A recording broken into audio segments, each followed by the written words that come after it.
আর 27 90 হচ্ছে নাকি বলেন? জি জি 90। তো জাহিরি জিন্দেগানি আর বাতিনি জিন্দেগানি তিনারা প্রচার করে ঘুমন্ত অবস্থায় দিদার হয়েছে। আমরা বলি ডাইরেক্ট আল্লাহর সঙ্গে দিদার হয়েছে। পার্থক্য কতটা বা? অনেক পার্থক্য। আচ্ছা বলুন, ভ্রমণ যে করে জাগ্রত অবস্থায় করে না ঘুমিয়ে ঘুমিয়ে করে? জাগ্রত অবস্থায়। পয়েন্টটা মনে রাখবেন। এবার চলুন আলোচনায় ঢুকবো। দিদার হবে আমার রাসূলুল্লাহর সাথে মুসলমান। আজ সবে কদর, সবে মেরাজের রাত। আর এই মেরাজের ঘটনা তো অনেক রয়েছে।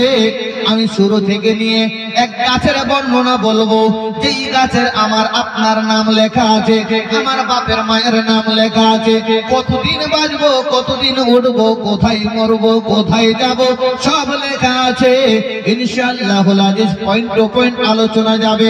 আমার আল্লাহ রাব্বুল আলামিন জিবরাইলকে ডাক দিয়ে বলে, জিবরাইল লাব্বাইক আল্লাহ লাব্বাইক, বলে জান্নাতের দরজাকে খুলে দাও। জোরে বলি সুবহানাল্লাহ। জান্নাতের দরজাকে খুলে দাও, জান্নাতের দরজাকে খুলে দাও। আর এই জায়গায় জাহান্নামের দরজাকে বন্ধ করে দাও। জিবরাইল বলে, মাবুদ জাহান্নামের দরজা বন্ধ করতে বলছেন আর জান্নাতের দরজা খুলতে বলছেন, কারণটা কি? বলে কারণটা আমি বলছি, আগে আমি আল্লাহ যেটা বলছি তুমি তাড়াতাড়ি করে মেনে নাও। বলুন আল্লাহ বলুন। বলে জাহান্নামের দরজা বন্ধ। হ্যাঁ আল্লাহ বন্ধ করে দিয়েছি। বলে হুরদের ফেরেশতাদের সবকে বলে দাও তারা যেন সুন্দর পোশাক পরিধান করে। ঠিক আল্লাহ বলে দিলাম তারা যেন সুন্দর পোশাক পরিধান করে। আয় জিবরাইল, তুমি সহ 70,000 ফেরেশতা নিয়ে আমার হাবিবের কাছে গিয়ে বলো যে আজ রাত্রে আমার আল্লাহ তোমার সঙ্গে দিদার করবে। এই মুসলমান, এইবার হবে আপনার মানে সুন্দর করে জিবরাইল আলাইহিস সালাম বলতেছেন, ওগো আল্লাহ সঙ্গে কি নেব? বলে সঙ্গে তুমি বোরাক নাও। বোরাকের কাছে জিবরাইল আলাইহিস সালাম হাজির হয়েছে। বাবা একটা দুইটা বোরাক নয়, 40,000 বোরাক। আর ওই 40,000 বোরাকের পেশানিতে কপালেতে লেখা আছে মুহাম্মাদুর রাসূলুল্লাহ। 40,000 বোরাকের পেশানিতে লেখা আছে আমার রাসূলুল্লাহর নাম মোবারক। আব্বাজি আমার জিবরাইল আলাইহিস সালাম সেই জায়গায় দাঁড়িয়ে গেছেন। বাবা যখনই দাঁড়িয়ে গেছেন একের পর এক বোরাকের দিকে নজর করে, একটা বোরাক এক কোণার দিকে শুধু কান্না করে। জিবরাইল আলাইহিস সালাম গুটি গুটি পায়ে হেঁটে গিয়ে বলতেছে, বোরাক কি খবর, তুমি কেন কান্না করতেছো? বোরাক বলতেছে, জিবরাইল আমার সাধনা, আমার মনের বাসনা, আমি মুহাম্মদকে যদি নিয়ে ভ্রমণ করতে পারি আমার মতো সৌভাগ্য আর কেউ হবে না। মুসলমান রাইতের কারণে বুঝিয়েছে বোরাক কান্না করেছিল। 40,000 বোরাকের মধ্যে একটা বোরাককে নিয়ে আসা হলো। যেই বোরাকটা কান্না করেছিল আমার রাসূলুল্লাহকে পাওয়ার জন্য, আমার রাসূলুল্লাহকে নেওয়ার জন্য, আমার রাসূলুল্লাহকে ভ্রমণ করানোর জন্য রাইতার কারক বুঝিয়েছে আশিকে মুস্তাফারা নবীর প্রেমে যখন কান্না করে ওই কান্নাটা আমার আল্লাহর কাছে বড় দামি হয়ে যায়। ওই কান্নাটা দামি হয়ে যায়। বোরাক রেডি হয়ে গেল। হুরদেরকে খুশি আনন্দের খবর দেওয়া হলো, সবাইকে বলা হলো। আমার আল্লাহ পাক বলে, জিবরাইল ইসরাফিলকে বলে দেবে যেন আজকে সুর না ফোকায়, সুর ফোকা বন্ধ থাকবে। না জানি আল্লাহ কিয়ামত ঘটবে নাকি? বলে না না না না না, সুর ফোকা বন্ধ থাকবে। সমস্ত কবরে গিয়ে তুমি আযাব উঠিয়ে নাও, আজকে কোনো কবরে আযাব হবে না।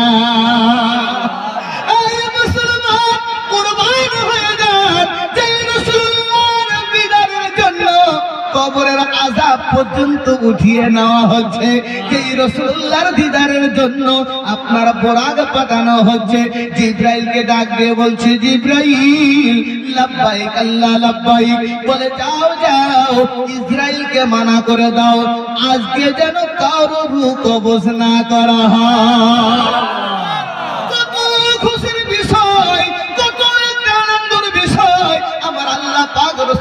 তাকে দিদার করাবে বলে আযাবকে উঠিয়ে নেওয়া হলো, জান কবজ করা বন্ধ হয়ে গেল, রহমতে ভরপুর হয়ে গেল। 70,000 ফেরেশতা নিয়ে জিবরাইলকে পাঠানো হলো। জিবরাইল আলাইহিস সালাম আসছেন, ওই বুরাককে নিয়ে আসছেন। বাবা আমার রাসূলুল্লাহ সাল্লাল্লাহু তাআলা আলাইহি ওয়াসাল্লাম উম্মে খানি ঘরে আরাম করে আদবের সহিত আমার রাসূলুল্লাহর কাছে হাজির হয়েছে।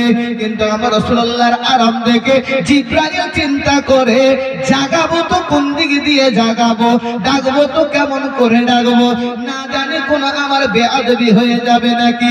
আমার আল্লাহ পাক বলে, জিবরাইল তোমার যে ঠোঁট রয়েছে সেই ঠোঁটটা তালু মোবারক চুমু দিয়ে দাও, আমার হাবিব এমনিতেই জেগে যাবে।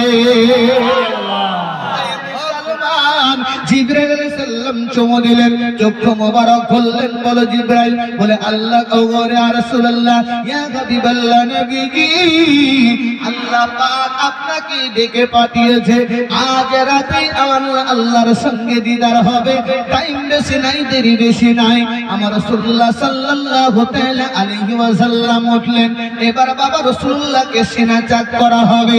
সিনা চাক করানোর জন্য আবে জামজামে নিয়ে যাওয়া হলো।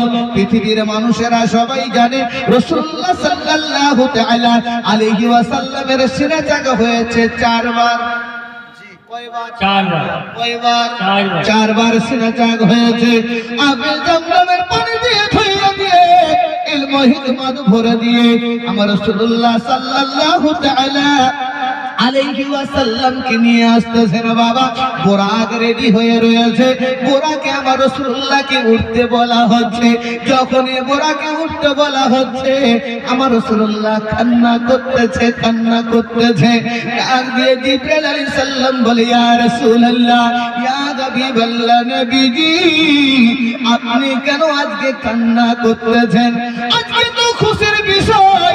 এই মুসলমান, আমার আপনার মধ্যে যদি কোনো একটা আনন্দের সংবাদ আসে, আমরা খুশি হয়ে আনন্দিত উড়িয়ে যাই, কিন্তু কুরবান হয়ে যান সেই নবীর প্রতি, যেই নবী মুস্তাফা আমার আপনার জন্য কান্না করছেন খুশির দিনে।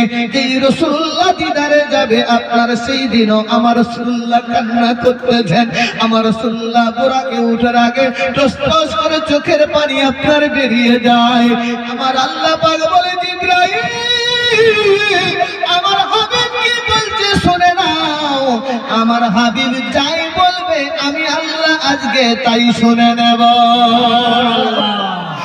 আল্লাহ রাব্বুল আলামিনের হুকুমে জিবরাইল আলাইহিস সালাম বলছেন, ইয়া রাসূলুল্লাহ, ইয়া হাবিবাল্লাহ নবীজি, আপনি সুখের সময় কান্না করতেছেন কেন?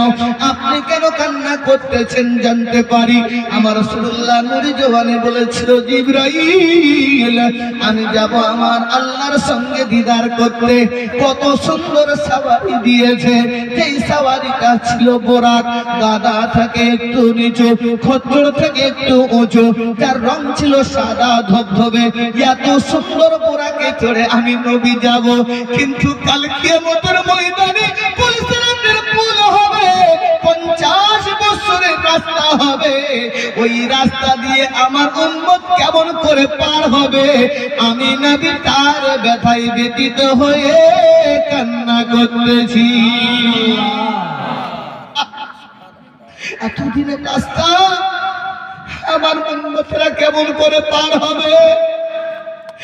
আমি রাসূলুল্লাহ কান্না করতেছি। আল্লাহ পাক বলে, জিবরাইল জানিয়ে দাও আমার হাবিবকে যে আমার হাবিবের হবে, তাকে এমন চমৎকারে তাকে পার করবো চোখের পলকে, সে বুঝতেও পারবে না পুলসিরাত পার হয়েছে। জোরে বলি সুবহানাল্লাহ। এত সুন্দর করে পার করবে। ইয়া রাসূলুল্লাহ, ইয়া হাবিবাল্লাহ নবীজি, আপনি টেনশন চিন্তা করবেন না, আপনি টেনশন চিন্তা করবেন না। আপনার যার হয়ে যাবে, আমার আল্লাহ পাক চোখের পলকে 50 বছরের রাস্তা পার করে দেবে। তার আপনার উম্মতেরা চুল পরিমাণও বুঝতে পারবে না। আমার রাসূলুল্লাহ চোখের পানি মুছেছেন বাবা, এমনই অবস্থায় বুরাকে আপনার উঠেছেন। সেই বুরাক নিয়ে চলতে লাগলেন। চলতে চলতে হযরত মূসা আলাইহিস সালামের কবরের পাশে দাঁড়িয়ে সেই জায়গায় দাঁড়িয়ে দেখতেছেন মিশকাত মুসলিম শরীফের হাদিস মারারতু আলা মুসা ওয়া হুয়া কাইমুন ইউসাল্লি ফি কবরি সুবহানাল্লাহ। আমি জানাতে চাই নবীগণেরা মুর্দা না জিন্দা? জিন্দা। বলুন মুর্দা না জিন্দা? জিন্দা। জিন্দা। আর যদি তাই নাই হতো, আপনি হাদিস শরীফ খুলে দেখেন, আমার রাসূলুল্লাহ মেরাজে যেতে গিয়ে 2 রাকাত নামাজ আদায় করছেন। আমার রাসূলুল্লাহ নিজেই বললেন, আমি রাসূলুল্লাহ নিজে তাকিয়ে দেখলাম যে মুসা আলাইহিস সালাম কবরে দাঁড়িয়ে দাঁড়িয়ে নামাজ পড়ছেন। জোরে বলেন সুবহানাল্লাহ। মুসা আলাইহিস সালাম কবরে দাঁড়িয়ে দাঁড়িয়ে নামাজ পড়ছেন। তাহলে নবীগণেরা মুসা আলাইহিস সালাম যদি জিন্দা থাকতে পারে, যার জন্য